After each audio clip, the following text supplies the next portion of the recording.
ವ್ಯಾಪ್ಸ್ ಅಕ್ಷಯ foundation trust Punyakoti ಗೋಶಾಲೆ ಮಾಗಡಿ ತಾಲೂಕು.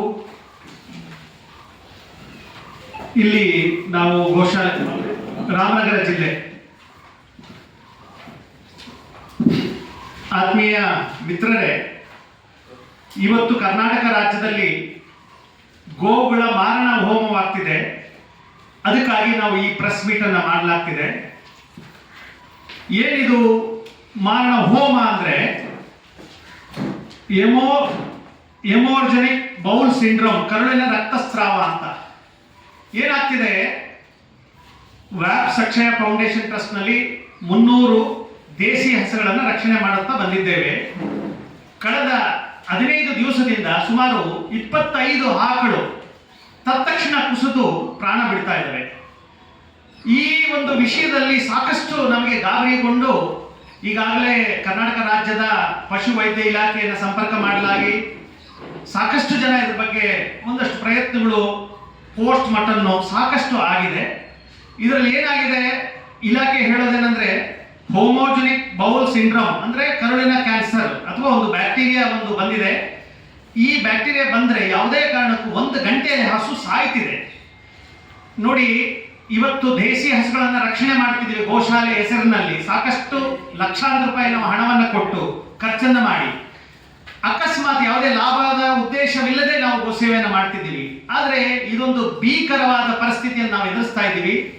ಈಗಾಗಲೇ ಮುಂದೆ ಯಾಕೆ ಇದನ್ನ ಗೋಗಳನ್ನ ಹಸುಗಳನ್ನ ರಕ್ಷಣೆ ಮಾಡೋದು ಅನ್ನೋದು ನಮಗೆ ಚಿಂತಾಕಾಂತರಾಗಿದ್ದೀವಿ. ಈ ದೃಷ್ಟಿಯಲ್ಲಿ ನಾವು ಇವತ್ತು ಪ್ರೆಸ್ ಮೀಟ್ ಅನ್ನು ಮಾಡ್ತಿದ್ದೀವಿ. ನನ್ನ ಹೆಸರು ರಾಘವೇಂದ್ರ ಹಾಗೂ ಕಾರ್ಯದರ್ಶಿಗಳು ಸಿದ್ದೇಶ್ ಕುಮಾರ್, ಹಾಗೆ ನಮ್ಮ ನಿವೃತ್ತ ವೈದ್ಯರಾದ NDRA VC ಆಗಿರ್ತಕ್ಕಂಥ ಡಾಕ್ಟರ್ ರಮೇಶ್ ಅವರು ಬಂದಿದ್ದಾರೆ ಈ ಕಾರ್ಯಕ್ರಮಕ್ಕೆ. ಈ ಒಂದು ಮಾಧ್ಯಮ ಮಿತ್ರರೇ, ಗೋ ನಮಗೆ ಒಂದು ವಿಶೇಷವಾದಂಥ ಚೈತನ್ಯ ಶಕ್ತಿ. ನಮ್ಮ ಪೂರ್ವಿಕರಿಂದ ಹಿರಿಯೊಳಗೆ ಬಂದಿರೋದು. ಯುಗಗಳನ್ನ ರಾಷ್ಟ್ರವನ್ನ ಒಂದುವರಿಸಿದಂಥದ್ದು ಈ ಗೋಮಾತೆ. ಯಾವುದೇ ಇದರಲ್ಲಿ ತಗೊಂಡ್ರು ಗೋವನ್ನು ನಮಗೆ ಆ ಥರದ ಒಂದು ಎಮೋಷನ್, ಭಾವನಾತ್ಮಕ ಒಂದು ಸಂಕೇತವನ್ನು ಕೊಟ್ಟಿದೆ. ಹಾಗಾಗಿ ಇವತ್ತು ಯುವಕರು ಮತ್ತೆ ಮಠ ಮಂದಿರಗಳು ಮತ್ತೆ ಎಲ್ಲರೂ ಈ ಗೋಶಕ್ತಿಯನ್ನ ಉಳಿಸ್ಲಿಕ್ಕೆ ಸಾಕಷ್ಟು ಪ್ರಯತ್ನ ಸರ್ಕಾರದ ವತಿಯಿಂದ ಆಗಿದೆ, ಮತ್ತೆ ಪ್ರೈವೇಟ್ ಆರ್ಗನೈಸೇಷನ್ಸ್ಗಳಿಂದ ಮಾಡ್ತಾ ಬಂದಿದೆ. ಕಳೆದ 16 ವರ್ಷದಿಂದ ನಮ್ಮ ಗೋಶಾಲೆ, ಪುಣ್ಯಕೋಟಿ ಗೋಶಾಲೆ, ಹಳ್ಳಿಕಾರ್, ನಮ್ಮ ರಾಜ್ಯದ ತಳಿಯಾದಂಥ ಹಳ್ಳಿಕಾರ್ ಮತ್ತೆ ಮಲೆನಾಡು ಗಿಡನ ಸಂವರ್ಧನೆ ಮಾಡ್ಕೊಂಡು ಸುಮಾರು 300 ಆಕಳ ಮೇಲೆ ನಾವು ಇಲ್ಲಿ ಸಂವರ್ಧನೆ ಮಾಡಿ ರೈತರಿಗೆ ಅನ್ನದಾತೋ ಸುಖೀಭವ ಕಾರ್ಯಕ್ರಮದಲ್ಲಿ 70 ರಿಂದ 80 ಜೊತೆ ಉಚಿತವಾಗಿ ಹೋರಿಗಳನ್ನು ಕೊಟ್ಟು ಸಂವರ್ಧನೆ ಕ್ರಿಯೆಯನ್ನ ನಮ್ಮ ರಾಮನಗರ ಜಿಲ್ಲೆ, ಗ್ರಾಮಾಂತರ ಜಿಲ್ಲೆಯಲ್ಲಿ ತೊಡಗಿಸಿಕೊಂಡಿದೆ. ಈ ಗೋಶಾಲೆಗೆ ರಾಜ್ಯ ಸರ್ಕಾರನು ಬೆಸ್ಟ್ ಬ್ರೀಡ್ ಅಂತ ಕೊಟ್ಟಿದೆ. ಕೇಂದ್ರ ಸರ್ಕಾರ ಗೋಪಾಲ ರತ್ನ ಮತ್ತೆ ಕಾಮಧೇನು ಅವಾರ್ಡ್ ಅನ್ನು ಕೊಟ್ಟಿದೆ. ನಾವು ಶುಚಿಯ ನಮ್ಮ ಗೋಶಾಲೆ ಮುಖ್ಯ ಉದ್ದೇಶ ಆರ್ಗಾನಿಕ್ ಸೊಸೈಟಿ ಬಿಲ್ಡ್ ಮಾಡಬೇಕು. ಸಾವಯವ ಹಾಲನ್ನು ಬೆಂಬಲಿಸಬೇಕು, ಮತ್ತೆ ಸಾವಯವ ಕೃಷಿಯನ್ನು ಬೆಂಬಲಿಸಬೇಕು. ರೈತರಿಗೆ ಗೋ ಯಾವತ್ತೂ ಭಾರ ಹಾಕಬಾರ್ದು, ಇದು ಒಂದು ಶಕ್ತಿ ಆಗಬೇಕು ಅನ್ನೋಂಥ ಪ್ರಕ್ರಿಯೆ ಇಟ್ಕೊಂಡು ಗೋಶಾಲೆಗಳನ್ನ ನಾವು ಸ್ಟಾರ್ಟ್ ಮಾಡಿದ್ವಿ. ಇಲ್ಲಿ ಸುಮಾರು ನಮಗೆ ಕಳೆದ 15 ವರ್ಷದಿಂದ ಒಳ್ಳೆ ಆಕಳುಗಳ ತಳಿಗಳನ್ನು ನಾವು ಸಂವರ್ಧನೆ ಮಾಡಿದ್ದೀವಿ. ಹಳ್ಳಿಕಾರ್, ಮಲೆನಾಡು ಗಿಡ್ಡ, ಸಾಯಿವಾಲ್, ಗಿರ್ ಈ ತಳಿಗಳನ್ನ ನೀವು ನೋಡ್ಬೋದು. ಇವತ್ತೂ ಇದೆ 300 ರಿಂದ 400 ಆಕಳುಗಳನ್ನು ನಾವು ಅಲ್ಲಿ ಸಂವರ್ಧನೆ ನೀಡಿದ್ವಿ. ಪ್ರತಿ ವರ್ಷನೂ ಸಾರ್ವಜನಿಕವಾಗಿ ಕಾರ್ಯಕ್ರಮಗಳನ್ನು ಭಾಗವಹಿಸಿದ್ವಿ. ಅಲ್ಲಿನ ರಾಮನಗರ ತಾಲೂಕಲ್ಲಿ ಪ್ರಚಲಿತವಾದಂತಹ ಗೋಶಾಲೆಯನ್ನು ಮಾಡಿದ್ವಿ. ಈಗ ಕಳೆದ 11 ದಿನಗಳಿಂದ ನಮಗೆ ಒಂದು ಗಾಬರಿಯನ್ನು ಉಂಟು ಮಾಡುವಂತಹ ಒಂದು ಭಯಾನಕವಾದಂತಹ ಮಾರಣಾಂತಿಕ ಕಾಯಿಲೆ ಸ್ಟಾರ್ಟ್ ಆಗಿದೆ. ಇದರಿಂದ 2 ವಿಷಯ. ಅದರದ್ದು ವೈದ್ಯಕೀಯವಾಗಿ ನಮ್ಮ NDRA ರಮೇಶ್ ಅವರು ಮಾತಾಡ್ತಾರೆ, ಅವರು ವಿಜ್ಞಾನಿಗಳಿದ್ದಾರೆ.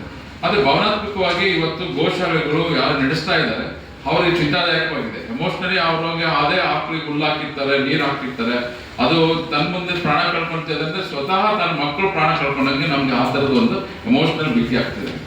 ಈಗ ಸರ್ಕಾರದಿಂದ ಮೊರೆ ಹೋಗಿದ್ದೀವಿ, ಸಾರ್ವಜನಿಕ ಪ್ರತಿನಿಧಿಗಳನ್ನ ಕೇಳ್ಕೊಂಡಿದ್ದೀವಿ, ಪಾರ್ಲಿಮೆಂಟ್ MP ಗಳನ್ನ MLA ಅಪ್ರೋಚ್ ಮಾಡ್ತಾ ಇದ್ದೀವಿ. ಇದಕ್ಕೆ ಏನಾದರೂ ದಿಶೆ ಕೊಡಬೇಕು ಅಂತ. 1 ಅವರ್, ಕೇವಲ 1 ಗಂಟೆ ಮಾತ್ರ ಆಕಳು ನಮ್ಗೆ ಸಮಯ ಕೊಡುತ್ತೆ. ಅದು ಹಾಡ್ತಾ ಇರ್ತದೆ, ಕುಣಿತಾ ಇರ್ತದೆ, ಆಕಳು ತನ್ನ ಹಾಲನ್ನು ಉಣಿಸ್ತಾ ಇರುತ್ತೆ ತನ್ನ ಕರುಗೆ.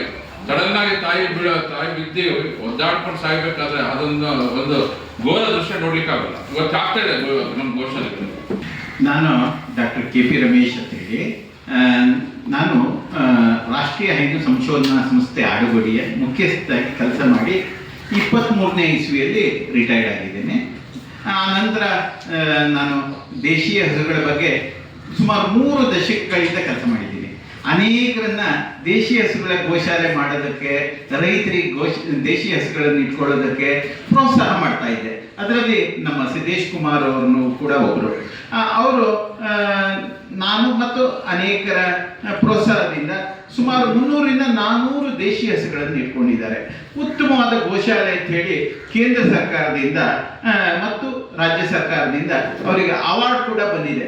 2018ನೇ ಇಸ್ವಿಯಲ್ಲಿ ನಮ್ಮ ಅಂದಿನ ಕೃಷಿ ಮಂತ್ರಿಗಳಾದ ರಾಧಾಮೋಹನ್ ಸಿಂಗ್ ಜಿ ಅವರು ಕೂಡ ಅವಾರ್ಡನ್ನು ಕೊಟ್ಟಿದ್ರು.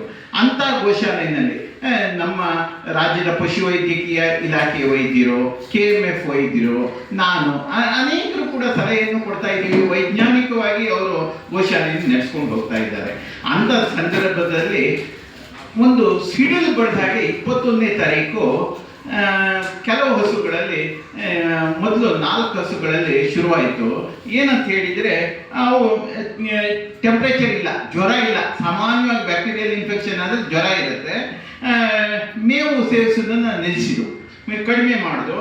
ಆಮೇಲೆ ಹೊಟ್ಟೆ ನೋವಿನ ಪಶುವೈದ್ಯರಿಗೆ ನೋಡಿದಾಗಲೇ ಗೊತ್ತಾಗುತ್ತೆ, ಅವು ಒದ್ದಾಡೋದು ಮತ್ತು ಬಾಲದಲ್ಲಿ ಹೊಟ್ಟೆ ಬಡ್ಕೊಳ್ಳುವಂಥದ್ದು, ನೋವಿನಿಂದ ತುಂಬ ತೊಂದರೆಯನ್ನು ಅನುಭವಿಸುವಂತಹ ಸಂದರ್ಭ ಗೊತ್ತಾಗ್ತಾ ಇತ್ತು. ಆ ನಂತರ ಡಾಕ್ಟರ್ ವೆಂಕಟೇಶ್ ಅಂತ ಹೇಳಿ ಅವರು ಪಶುವೈದ್ಯರು ಬಂದಿದ್ದು, ಅವ್ರು ಟ್ರೀಟ್ ಮಾಡಿದವರು. ನಾನು ಅವ್ರ ಹತ್ರ ಮಾತಾಡಿದೆ, ಏನೇನು ಸಿಂಪ್ಟಮ್ಸ್ ಇದೆ ಅಂತ ಹೇಳಿ ಕೇಳಿ. ಆನಂತರ ಏನಾದರೂ ಟಾಕ್ಸಿಸಿಟಿ ಆಗಿರ್ಬೋದು ಅನ್ನೋ ಒಂದು ಉದ್ದೇಶದಿಂದ ನಾನು ಟಾಕ್ಸಿಕಾಲಜಿಸ್ಟು, ಪೆಥಾಲಜಿಸ್ಟು ಇವರಿಗೆಲ್ಲ ಮಾತಾಡಿಬಿಟ್ಟು ಒಂದು ಟೀಮನ್ನು IAH and VB ಅಂತ ಹೇಳಿ ಹೆಬ್ಬಾಳದಲ್ಲಿದೆ, ಅಲ್ಲಿಂದ ಕಳಿಸಿ ರಿಕ್ವೆಸ್ಟ್ ಮಾಡೋಣ ಅಂತೇಳಿ ನಾನು ರಿಕ್ವೆಸ್ಟ್ ಮಾಡಿದೆ. ಆನಂತರ ನಮಗೆ ಸುಮಾರು 25 ಹಸುಗಳು ಶುರುವಾದಂದಿನಿಂದ 24 ಗಂಟೆಯಿಂದ 72 ಗಂಟೆ ಅಂದರೆ 1 ದಿನದಿಂದ 3 ದಿನದೊಳಗೆ ಆ ಒದ್ದಾಡಿ ಸಾಯ್ತವೆ. ಆ ಒದ್ದಾಡಿ ನೋಡೋದಕ್ಕೆ ನಾನು ಗೋಶಾಲೆಗೆ ಹೋದವನಿಗೆ, ನಾನು ಒಬ್ಬ ಪಶುವೈದ್ಯ, ಕಣ್ಣೀರು ಬರ್ತದೆ. ಆ ಸಂದರ್ಭ ನಮ್ಮ ಸಿದ್ದೇಶ್ ಕುಮಾರ್ ಅವರ ತಂದೆಯವರು ಇಳಿ ವಯಸ್ಸಿನಲ್ಲೂ ಕೂಡ ಗೋಶಾಲೆಯಲ್ಲಿ ಕೆಲಸ ಮಾಡ್ತಾ ಇರ್ತಾರೆ. ಅವರನ್ನು ನೋಡಿ ಅವರು ಎಲ್ಲ ಕೆಲಸದವರು ಕೂಡ ಕಣ್ಣೀರು ಹಾಕುವಂಥ ಸ್ಥಿತಿಯಲ್ಲಿ ಹಸುಗಳು ಒದ್ದಾಡ್ತಾ ಇದ್ದಾವೆ. ಅದಕ್ಕೆ ನಾನು ಅನೇಕರ ಹತ್ರ ಮಾತಾಡಿದಾಗ ಕೆಲವರು ಹೆಮರೇಜಿಕ್ ಬೋವೆಲ್ ಸಿಂಡ್ರೋಮ್ ಅಂತ ಹೇಳ್ತಾರೆ. ಆ ಕಾಯಿಲೆ ಇರ್ಬೋದು ಅಂತ ಸಸ್ಪೆಕ್ಟ್ ಮಾಡಿದ್ದಾರೆ. ಡಾಕ್ಟರ್ ಶ್ರೀಧರ್ ಭಟ್ರೆ ಆಗಲಿ ಅನೇಕರು ವೆಟನರಿಯನ್ಸ್ ಅವರನ್ನು ಮಾತಾಡಿದಾಗ, ಈಗ ಇವ್ರ ಗೋಶಾಲೆಯಲ್ಲಿ ಮಾತ್ರ ನಾನು ಒಂದು ಅನುಮಾನ ಬಂದ್ಬಿಟ್ಟು ನಾನು ಸುತ್ತಮುತ್ತಲಲ್ಲಿ ಇರುವಂಥ ನನ್ನ ಸ್ಟೂಡೆಂಟ್ಸ್ ಕೆಲವರು ಇದ್ದಾರೆ, ಅದೇ ರೀತಿ ನನಗೆ ಗೊತ್ತಿರುವಂಥ ಪಶುವೈದ್ಯರನ್ನು ಕೇಳಿದಾಗ, ಇಲ್ಲ ಸುತ್ತಮುತ್ತಲಿನ ಹಳ್ಳಿಯಲ್ಲೂ ಕೂಡ ಹಸುಗಳು ಸಾಯ್ತಾ ಇದ್ದಾವೆ, 1-2 ಸತ್ತಿದ್ದಾವೆ, ಅದು ದೊಡ್ಡ ಮಟ್ಟದಲ್ಲಿ ಹೊರಕ್ಕೆ ಬರ್ತಾ ಇಲ್ಲ. ಆನಂತರ ಕೆಲವ್ರನ್ನ ಕೇಳಿದಾಗ 22ನೇ ಇಸ್ವಿಯಲ್ಲಿ ತೀರ್ಥಹಳ್ಳಿಯಲ್ಲೂ ಕೂಡ 7 ಹಸುಗಳು ಸತ್ತೋಗಿದ್ದು. ಅದೇ ರೀತಿಯಲ್ಲಿ ಚಿತ್ರದುರ್ಗ ಜಿಲ್ಲೆಯಲ್ಲಿ 4 ಹಸುಗಳು ಮತ್ತು ನಾರ್ತ್ ಕೇರಳ ಡಿಸ್ಟ್ರಿಕ್ಟ್ನಲ್ಲಿ 8 ಹಸುಗಳು ಕೂಡ ಇದೇ ರೀತಿಯ ಸಿಂಪ್ಟಮ್ಸ್ನಿಂದ 24ರಿಂದ 72 ಗಂಟೆ ಒಳಗೆ ತೀರಿ ಹೋಗಿತ್ತು ಅನ್ನುವಂಥ ವಿಷಯ ನಮಗೆ ಗೊತ್ತಾಯಿತು. ಆನಂತರ ಇವರು ಪೋಸ್ಟ್ ಮಾರ್ಟಮ್ ಅಲ್ಲಿಯ ಪಶುವೈದ್ಯರು, ಆನಂತರ IAH and VB ಇಂದ ಬಂದಂಥ ಡಾಕ್ಟರ್ ಮಾಡಿದ್ರು. ಅದರ ಫೋಟೋಗಳನ್ನು ಎಲ್ಲ ನೋಡಿದಾಗ ಏನನ್ಸುತ್ತೆ ಅಂತ ಹೇಳಿದರೆ, ತುಂಬ ಹೆಮರೇಜ್ ಅಂದರೆ ರಕ್ತ ಇಂಟೆಸ್ಟೈನ್ನಲ್ಲಿ ಹೊರಗಡೆ ಬಂದಿದೆ.